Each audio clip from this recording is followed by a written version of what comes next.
Good morning, everyone. It's Joker, and today we are back with another slime video. And today we're going to be taking a look at the Octagram Milim, the very first Octagram character to ever come out. She was teased prior to the game even releasing. They were like, hey, look at this in-game original outfit that we're going to give all of the Demon Lords. Look how cool it is. Yeah. And then we couldn't actually get her with Octagram emblems until like December, late December, somewhere around there.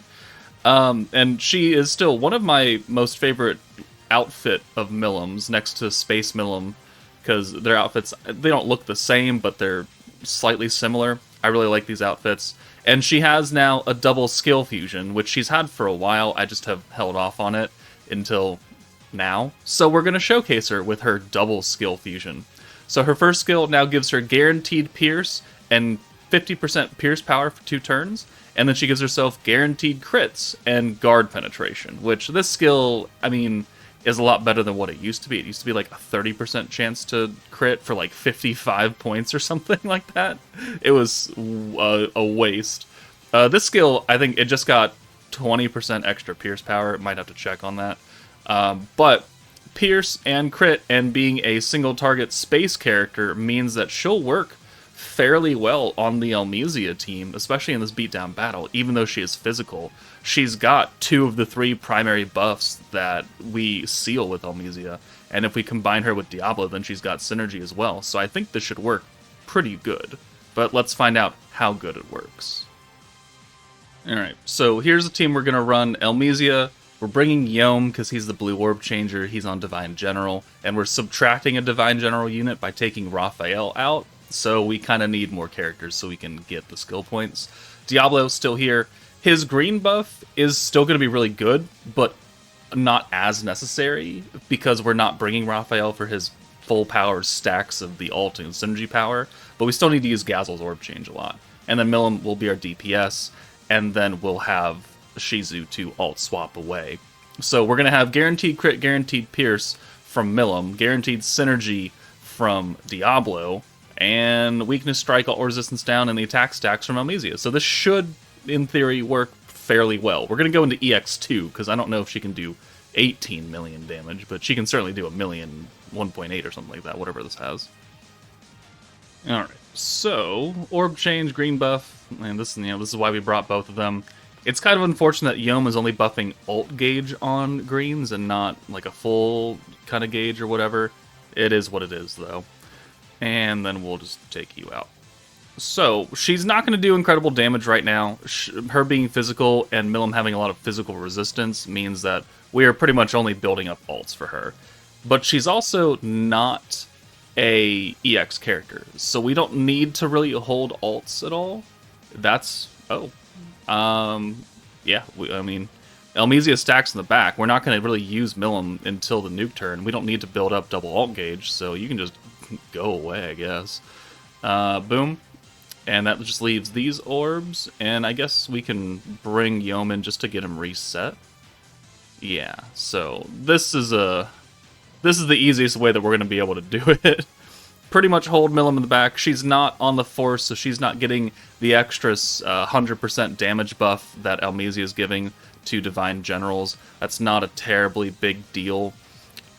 She will still get the attack stacks from Elmisia being in the back. She'll get the synergy power. She'll get everything. It's just that she's not as powerful as Raphael. And also, Raphael's not going to give us the 120% space attack and, again, the stacks of the synergy power and alt damage, so we are going to look not nearly as good on this team as we would running the full Divine General team, as it should be. So, let's try and get as many stacks as possible. So, let's do this, and let's alt swap away. Boom. And then we can use Elmisia to... this is turn 4, so yeah, we'll leave Shizu up front. Okay.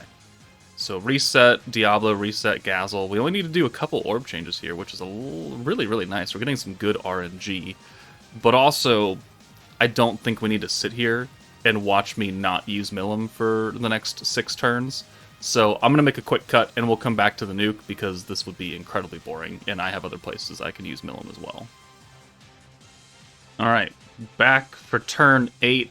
We have stacked up the entire time. Milim has an ult. She already has her own personal buffs applied to her. Not that I was worried we didn't have points for her, it's just that we were at a point where we could use them easily and then send her away with an ult.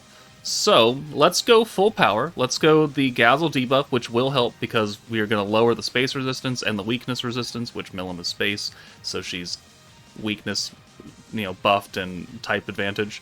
So we'll do this, and then we can just take Gazzle out of here. Although he's only going to have 1 orb. Well, Shizu looks, she's just got everything, so yeah, we gotta kind of take him out. Well, either way. Yeah, either way. So you can, boom. Unfortunate we don't have any orbs for him, unless Shizu just took over a lot of them. So let's go Diablo buff, Shizu buff, boom, boom. And that's everything. Like, Yome's not contributing damage here, so what he can do, though, is... Oh, no, we got our changer back here. No, we're good. Okay, so we've got a few things going for us here. We've got guaranteed crit. We've got guard penetration, which doesn't really matter, because this enemy Milim, who is also Octagram Milim, is not guarding. Guaranteed pierce, 50% pierce power, guaranteed crits, synergy power, 100%. We're up to 120% attack, because she's not getting the 25% stats from Amnesia, because she's not magic. And weakness strike. And alt resistance down over here. Plus everything. So, this Milim right now has 545. I'm fairly confident that we can kill with Milim's ult. If we can't, I'll be kind of disappointed. But let's turn it on. I don't think I've used this Milim in a long time, but just make sure. It is, it was, when she came out, it was one of my most favorite alts. And it still, I think, holds up fairly well. It's not quite as flashy, but it's still flashy. It's not boring by any means. 896. I mean, is that good in comparison to, what the normal Divine General team does? God, no. But for a character who technically came out on release, like, she was in the shop, we just couldn't buy her because we didn't have enough emblems because the game had only been out for a month and a half. I mean, that's solid damage. Again, we're not getting the space buff, we're not getting the extra stacks from Raphael. I mean, I'd call that pretty good. She wouldn't have one-shot Milim from full HP, but I still think that's fairly acceptable for a 3-year-old unit at this point. Alright, blue stacking team this time. We're going to Tempered Edge versus Space Milim. Warrior's Mind Velzard is giving Milim the 12% attack stacks because they're on the Dragon Hakai force, however you want to call that. Violet is going to give crit damage and alt resistance down. Milim has guaranteed crits. Hinata is going to give us the element buff, so space. Guy's going to give us the alt damage, and he's also going to give guaranteed crits to her because she's physical, but she doesn't need it. And then Tempest Sleep Benimaru has the physical buff and the alt resistance down, which will be canceled out by Violet, who is skill fused. I mean, you could bring Fount of Wisdom Rimuru, and technically his buff would be higher. Do we do that? I mean, I guess we can. He would be a dedicated orange converter, because Benimaru is a special convert, but we kind of have Guy for that. Yeah, let's do Fount of Wisdom Rimuru then instead. That way we have a dedicated orange.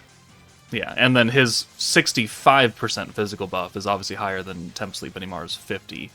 It's just that unless we didn't already have alt resistance down, Benimaru's buff is technically better. So that's why I originally brought him, but man, unnecessary at this point. So this is another stacking team, but I think if we can get a reasonable amount of points, we can kill this Milim in like turn 6 or something. I mean, I guess we can work it. We can either bring Milim in now and just get an alt or very close, or just send, or orb change with Violet and send 5 blues.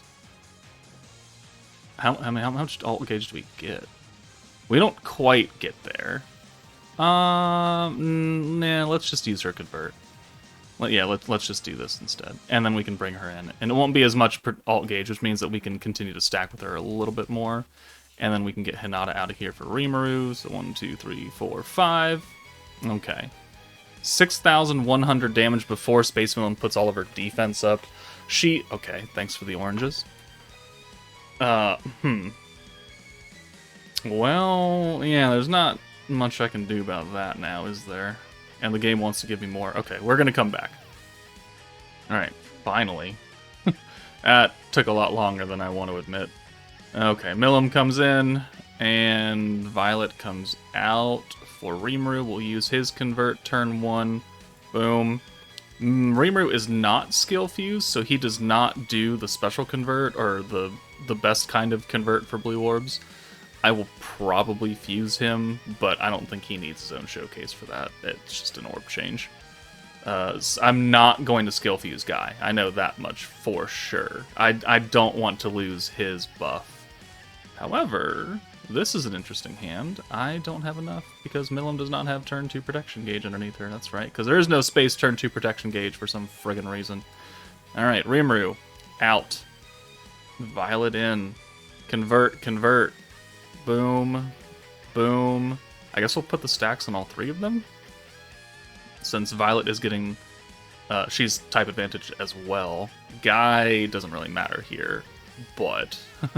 oh well. And then Violet comes out again. So we can maximize the usage of her orb change. And now we have 2 stacks, and thank you for that counter. I have 2 water units, I'm just now realizing that. Okay, so something to point out is normally for skill fusion showcases, I showcase what they do before and after their skill fusion. Obviously, that's not how we're doing it here today, because I skill fused this Milim like a week ago, and I never got around to doing her showcase. So, my bad, I guess. Needless to say, being a 3-year-old unit, her stats were absolutely god-awful, and her buffs were terrible. So she would not have done a lot of damage. I mean, you could probably still make her do a lot of damage on a good support team, but it would not have done the 800,000. Like, Pierce Power, the 30% chance to crit, like, we probably wouldn't have hit that on the last run. Even if she wasn't skill fused, Guy would be giving her crits here, which is kind of cool, I guess, but it's just... I didn't think it was really necessary to try and get her skill fusion before and after. I think just the after part is good. Alright, I think turn 6 is where she drops all of her defense, and we have the ult now, so that's good. Now we just have to build up enough points to use all of the skills, which this hand is not the greatest, but we can still convert it. So let's use her buffs now, that way we're done and out of it, and then we can send her away for Hinata, I guess. Well, we 8, 16, 24, 28. We need 280 points to nuke. Okay. And because Milim already gives herself crits, we don't have to have Milim up front with Guy when we use his buff, so that's fine. So, you're out, and then we'll convert, boom, boom. We're still getting a lot of points off these blues. And 1, 2, 3, 4, 5, 6. So we're at 310. So we're already there. So we just need to hold for another turn.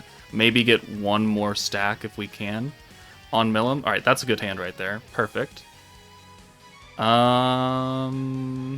Ooh. Yeah, let's do this. So Rimuru comes out, because he's got so many orbs. Boom. We'll put this double stack on Milim. We'll send her away for Violet, and then we'll also use the element buff from Hinata. So now we're already gonna complement the buffs and not have to worry so much. So element buff, she's got the space now, and then Violet comes in. That pulls in the blue. Now we have 2 blues, and we'll use the Guy convert, and then this will bring us back up to full points, which we no longer really need, because we've used one of the other buffs already. So we only need 240 on this nuke turn, and we have 350. Yeah, I think we're good. So this does not hurt. Oh, we have 390 points. My bad. Okay. So, Hinata does not have to be up front anymore. So you're going to go away. And then we'll use the Guy and Violet buffs. And then we'll bring Fount of Wisdom Rimuru in. For good Guy, I guess. Alright. We're looking pretty good. So now, with this final stack of Velzard on turn 6, Milim has the 80% ult damage. She's got guaranteed crits twice over now. We're up to 84% attack, guaranteed pierce, 50% pierce power, guard penetration, sure. The 50% element buff, crit damage, 50% from Violet, physical attack, 65%. And then this Milim over here, 80% ult resistance down, 20% physical down. And let's see what one Milim Orb does, and then the nuke. 95k, you know, that's respectable. And then 1.4 million. She did more here than she did with the other team. This team is a bit more built for her, though. There's a lot of physical buffs going on. But, I mean, yeah, I like that number. That's pretty good. Let's put her on a burst team now. Alright, final team. New Year's Blessing. Another physical team, burst focused. We've got the physical buff from Benimaru, who we dropped last time. We've got ult and crit damage. We've got synergy power and ult resistance down. Milim still has her guaranteed pierce, which Xion is not giving. She's giving physical allies crit and synergy. So we're going to double up on the crit again. Guaranteed synergy helps her out. The pierce power helps her out. And then we've got this Rimuru to give us the rainbow orbs to try and supercharge her ult and some gauge. We're going to go into the story quest, I think chapter 26, versus the Mirror World Ramers Picaro. Not very difficult, but still is a wind character who wants to use space physical. So, I mean, this works out. And I don't think she nerfs any orbs. So, let's see. Ooh, perfect. Okay. So, let's bring in Milim just for some protection gauge. And then we'll send these Shinsha orbs. We've got another Rimuru orb incoming next turn. So we can have at least 4 rainbows on turn 2. As long as we don't get locked or anything like that. No, we're good. Okay, perfect. So we don't have Diablo to give us the orbs, unfortunately, but this should still work out just fine. Let's go the Future Hand of Oranges, the Rainbows. So boom, boom, this is going to ensure that next turn is all oranges, unless she reverts them somehow, which I think she can do in her kit, so might have to keep our eye on that. 1, 2, 3, 4, 5, 6. Got lucky that these 2 Milim orbs were Milim and not like a 1-and-1 or something. But there's the ult. Points. Almost a double Xion right there. And we just have to wait in like maybe another turn to use everything. Because we're not going to use the selfish buff from Rimuru. Oh. Damn. Okay, well. Yeah, let's go one more turn, so let's alt swap that away. Boom. These last for a couple turns, right? Yeah, 2 turns here, 1 turn for guaranteed crits, but we're going to get that from Xion anyway, so we don't actually need to use that second skill. So let's use this, because it's going to last. And then we'll use Xion to convert everything back to oranges. And the next turn, we should be ready to go. So 1, 2, 3, 4, 5, 6. Perfect. We technically have an EX ult, which we know that Octagram characters are going to be able to be upgraded to EX level come December. We still don't know how. Oh. Okay, well, I guess we're burning another turn then, because I kind of want to bring in Benimaru as well for his buff. So we'll just sack that off. And we'll be up to 204 points. Ow. Oh, that's rude. Thanks for that. Also, we lost the Milim buff. Okay, well, reapply. Buff. Still 74 points, so we still have plenty to use Benimaru. Not enough to use like Fount of Wisdom Rimuru, but Benimaru is going to be just fine here. Not you. And you go away. You're almost dead. And physical buff. And then Xion gives us guaranteed crit, guaranteed synergy again. So now we've got ult damage, crit damage, physical attack, ult resistance down, synergy power, the pierce power, and everything like that. So, I mean, this also works out fairly well. Let's see how much damage we do on this team versus the stacking team last time. Damage. 51k, a lower. 587. Okay, I mean, that's reasonable. These are not 80-point buffs. And we were we were 1 turn lower. Not that that's really that impressive, but yeah, the buffs that we were using here were not as powerful as the other buffs that we were getting. So, especially coming from Warrior's Mind Violet, I think that was the major kicker. But overall, like, single target space physical DPS, Octagram Milim, yeah, she can still work if you put enough support around her. And then, yeah, when she does become an EX character, or when she is available to do so, she can probably put up some decent numbers with an EX ult. So I might look forward to that, depending on how expensive and time-consuming that is. But let me know your thoughts on the skill fuse Milim down below. I think she's fine for a 3-year-old character. She's not a brand new summonable EX unbound unit, so we can't expect that much out of her. And I think for what she is and when she came out, she's doing a decent job still. But that's it for me. Take it easy, and I'll see you all later.